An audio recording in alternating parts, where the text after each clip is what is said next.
बाहेर मस्त असं थंडगार वातावरण आहे, पाऊस पडतोय आणि अशा वेळी कोणालाही गरमागरम ब्रेड पकोडा खायला नक्कीच आवडेल. तर आज बनवतो आहोत ब्रेड पकोडा.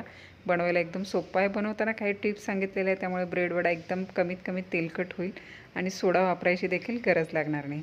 तर सगळ्यात आधी आपल्याला यासाठी भाजी बनवून घ्यायची आहे. भाजी सोप्या पद्धतीनेच बनवणार आहोत. बटाटे उकडून घेतलेले आहे, उकडल्याच्यानंतर बारीक केलेले आहे. त्यानंतर कढईमध्ये 2 चमचे तेल गरम केलेले आहे, त्यामध्ये मोहरी जिरीची फोडणी घातलेली आहे, हिंग टाकलेलं आहे.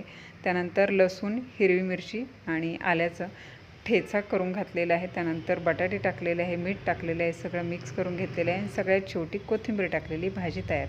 त्यानंतर आपल्याला पीठ भिजवून घ्यायचं आहे. त्यासाठी चणा डाळीचं पीठ घेतलेलं आहे, गरजेप्रमाणे पाणी टाकलेलं आहे, मीठ टाकलेलं आहे, हळद टाकलेलं आहे आणि यामध्ये आपल्याला सोडा वापरायचा नाही आहे. त्यामुळे त्याऐवजी काय करायचं आहे, पीठ जे आहे ना 2 ते 3 मिनिट एकसारखं एकाच दिशेने फेटून घ्यायचं आहे. त्यामुळे पीठ हलकं होईल आणि सोडा टाकायची अजिबात गरज लागणार नाही आणि मस्त असे वडे तळून घ्यायचे आहेत.